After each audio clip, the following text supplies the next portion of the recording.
প্রিয় স্নেহের ছাত্রছাত্রীরা, আজকে আমি যে বিষয় নিয়ে আলোচনা করব সেটি হচ্ছে তোমাদের পলিটিক্যাল সায়েন্সের আইডিসি পেপার নিয়ে।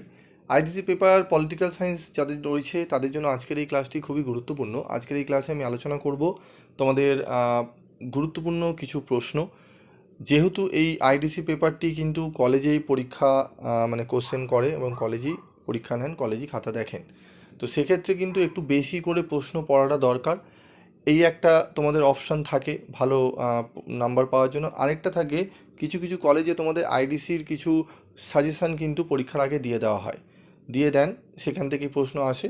আবার কিছু কলেজে অনেক সময় স্যারেরা বা ম্যাডামরা যিনি পড়ান তারা ওনারা দিয়ে উঠতে পারেন না বা দেন না।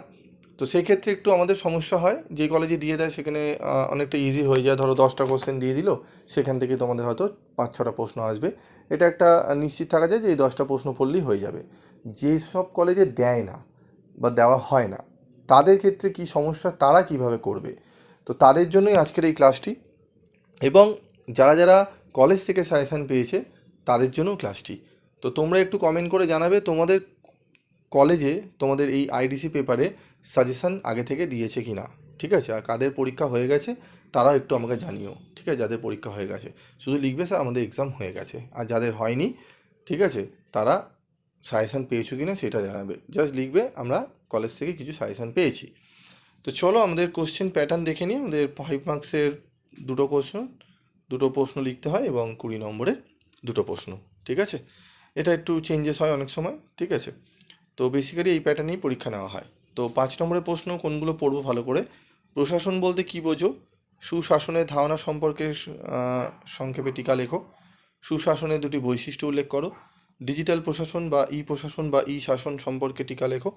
সরকার ও প্রশাসনের পার্থক্য কী? সবুজ প্রশাসন কী? নাগরিক সনদ কী? সুশাসনের উপাদানগুলি সম্পর্কে সংক্ষেপে আলোচনা করো। জনপরিষেবার উপর একটি টিকা লেখো। তথ্যের অধিকার আইন সম্পর্কে একটি টিকা লেখো। উপভোক্তা অধিকার সংক্রান্ত আইন সম্পর্কে সংক্ষেপে লেখো। ভারতের সবুজ প্রশাসনের পথে বাধাগুলি কী কী? শাসন ব্যবস্থার প্রধান সমস্যাগুলি লেখো।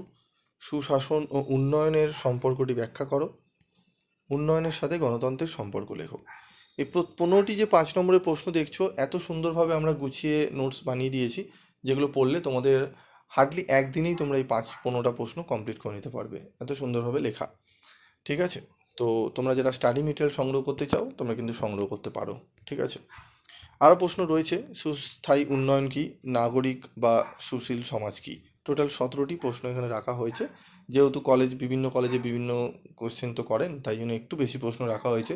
এটা যদি ক্যালকাটা ইউনিভার্সিটি করা হতো এখান থেকে তোমাদের অনেক কোশ্চেন কমে যেত, ঠিক আছে? তো এই 17টি প্রশ্ন বিভিন্ন কলেজ অ্যানালাইজ করে বিগত যে বছরগুলোতে পরীক্ষা হয়েছে সেই কোশ্চেন পেপারগুলো অ্যানালাইজ করেই কিন্তু এটা করা হয়েছে।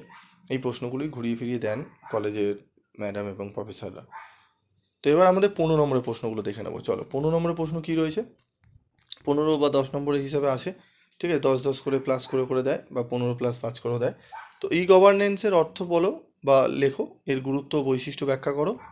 পশ্চিমবঙ্গের জনপরিষেবা অধিকার আইনের 2013 গুরুত্বপূর্ণ বৈশিষ্ট্যগুলি লেখো। প্রশাসন বলতে কী বোঝো? এই প্রশাসনিক ধারণার উদ্ভব বা বিবর্তন সম্পর্কে আলোচনা করো।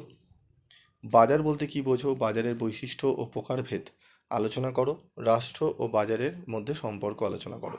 এই 4টি পরপর যে প্রশ্ন দেখছো খুবই গুরুত্বপূর্ণ প্রশ্ন, ঠিক আছে? এর সাথে আরও প্রশ্ন রয়েছে। সবুজ বা গ্রিন প্রশাসন কী? এর উদ্দেশ্য এবং ভারতে এর প্রভাব আলোচনা করো। তারপর রয়েছে জনগণের অংশগ্রহণ বলতে কী বোঝো? ভারতের স্থানীয় প্রশাসনিক ব্যবস্থায় নাগরিক অংশগ্রহণ বৃদ্ধিতে 73 ও 74তম সংবিধান সংশোধনের তাৎপর্য ব্যাখ্যা করো।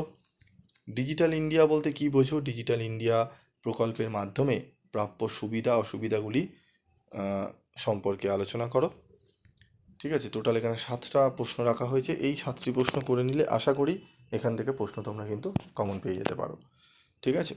তো এই প্রশ্নগুলো ভালো করে যাও, আশা করি তোমরা পরীক্ষা খুব ভালো দেবে। এবং তোমাদের আর কোন কোন সাবজেক্টে সাজেশান লাগবে সেটাও তোমরা কমেন্ট করে জানাবে, ঠিক আছে? আজকের মতো শেষ করছি। যদি ক্লাসটি ভালো লাগে অবশ্যই চ্যানেলটি সাবস্ক্রাইব করে রাখবে, পাশে থাকা বেল আইকনে ক্লিক করে রাখবে।